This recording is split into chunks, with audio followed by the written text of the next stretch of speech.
አትንኩኝ ነው እንጂ መቼ ይላል ደርሶ ማይክልዬ ጃክሰን የወደደውን ሰው ያመጣል መልሶ። ሰበር ዜና። ሰላም ጤና ይስጥልኝ ክብራንና ክብራን አርሜ ተመልካቾቼ የሰዓት ዜናችን ጀምሯል። በያላችሁበት የዓለም ዳርቻ ሰላማችሁ ይብዛ። ላይክ፣ ሼር፣ ሰብስክራይብ በማረግ ቤተሰብ ይሁኑ ማለት ነው። እንግዲህ ቀኑንም ሌሊቱንም ረፋዱንም እንግዲህ ማነጋገሪያ አድርጎ የዋለው የነ ማይክል ጃክሰን ነገር ነው።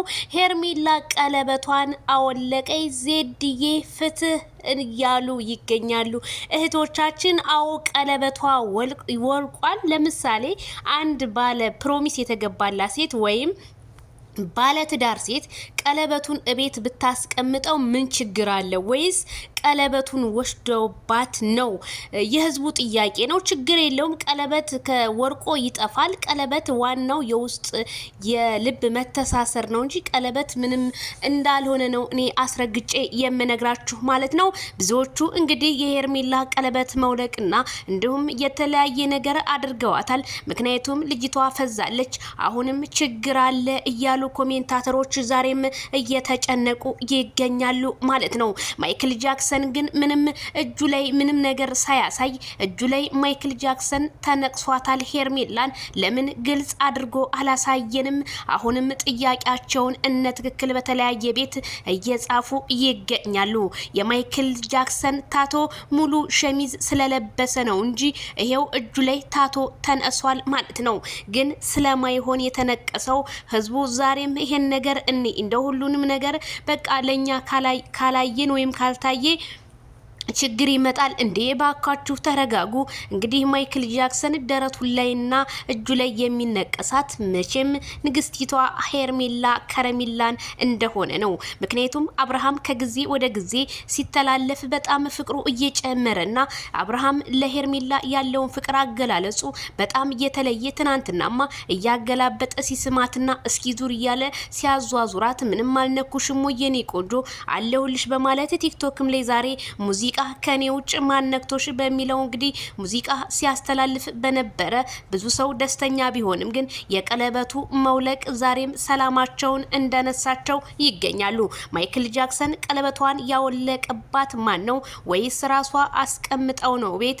እንዴት ሊሆን ቻለ? ምክንያቱም ጎልድ ነው ቀለበተ ዝም ብሎ ብር ምናምን አይደለም ሲሉ ጥያቄያቸውን ኮሜንታተሮች አቀረቡ። እኔም ለሁሉም ይሄ ቪዲዮ ዜናችን ይድረስ እላለሁ። አሁንማ አቤላዬና እህትየዋ ግን ሰላም አይመስሉኝም። ምክንያቱም ፍጥን አሉ። እነሱ ይሆኑ ወይ ቀለበቱን እንድትደብቀው ያደረገችው ላላችሁት መልሳለኝ።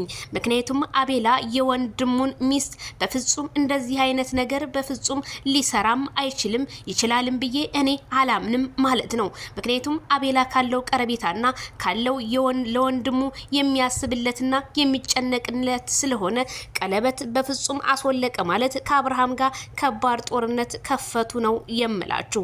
ስለዚህ ሄርሜላ የሆነችውን እስከምትናገር ድረስ እኛ ድምጿን እስከሰማን ድረስ ለምን እርጋታ አይኖረንም? ምክንያቱም ወተት ረጋ ሲል እንጂ ካረጋ ከባድ ነው ይበጣጥሳል እላቸዋለሁኝ። ስለዚህ ሄርሜላ ቀለበቱ ጉዳይ እኔም እስኪ እንየው አሳስቦኛል። ማይክል ጃክሰን ቲክቶክ ላይ እንባ በተሞላ ነው እንግዲህ የፖስተው። ምክንያቱም ምን ሆና ይሆን? እንዴት ነው? ብዙ እንግዲህ የሰው ልጅ ሆነን ፈራጅ ቆራጭ ቀዳሽ አራሽ እንደሚባለው እንደዛ ስለሆን እስኪ ሁላችንም አብረን እንይላለሁኝ። የእጁ ታቶን ግን እንዴት እንዳያችሁት ባላቅም በጣም ጎበዞች ናችሁ። መቼም እናንተ ከጥፍር እስከ ራስ እንደምታው ነው እኔ ኮሜንታተሮችን እየተረዳሁትኝ ማለት ነው። የማይክል ጃክሰን አይ ማይክልዬ አብሶ ያሳሳም እንዴ ለሊት እኮ እናንተ እያገላበጠ እኮ ይሰማት እያገላበጠ ሲስማት እንዴት ማይክል ጃክሰን እንዴት ይስማታል? እንዴት አሁንም ከሷ ሊርቅ አልቻለም ማለት ነው?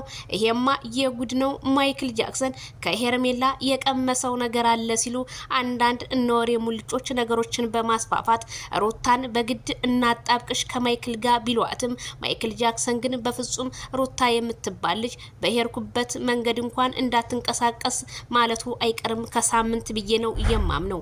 ምክንያቱም ለሷ ካለው ፍቅርና ለሷ ካለው እርህራሂ አንጻር ነው ይሄንን ያልኩት። ስለዚህ ትዳር በመከባበር እንጂ በጥላቻ ከሆነ ይቅርታ አድርጉልኝና የፈለገው ነገር ለምን ዓለም አትገለባበጥም? ምንም የሚመለስ ነገር የለም። ፍቅር ፍቅርን ይገዛል፣ ጥላቻ ደግሞ ጥላቻን ይገዛል ብሎ ማይክል ጃክሰን ያ የበፊቱ ማንነትን እርስት አድርጎ አሁን በአዲስ ላይፉ ከሄርሜላ ጋር ብቻ ሪያክሽን እንደሚያሳይ ነው እያሳየንም ያለው። ወደፊትም የሚያሳየን የህዝቡም ጥበቃ እዚህ ላይ ነው። ስለዚህ ዛሬ ደግሞ ምን ይዘውብን ይመጡ ይሆን? የማይክል ጃክሰን ነገር እንደሆነ አይ እኔ እንጃ ምን አርገዋት ይሆን? ነገሩን ምንም አያረጓትም። ዜድዬ ድንግል ነበረች እኮ ምን ሆነ ይሆን? አረ ምንም የሆነችው ነገር የለም። ምንም የሆነችው ነገር የለም። አሁን በጣም አሳሳቢ ሆነው ቀለበቱ ስለሆነ ቀለበቱን ደግሞ የሰው ፕሮሚስ ሊሸጡ ካልሆነ በስተቀር ቀለበቷን እንደሚመልሱላት እንግዲህ አብርሃም ታደሰ በህይወት እያለ እነሱ የሷን ቀለበት ወስደው አይቀሩም ስላችሁ ከዚሁ አሳስባለሁ። የሰዓት ዜናችን ይሄንን ይመስላል ማለት ነው። ለጠየቃችሁ ጥያቄ መልሼላችኋለሁ። አውጁን እንግዲህ ታቶ ተሰርቷል። በማስም ይሁን ባናቅም ኮሜንታተሮች ግን ሳላደንቃችሁ አላልፍም እላለሁ። በሌላ እንገናኝ። ላይክ፣ ሸር፣ ሰብስክራይብ። ባይ ባይ።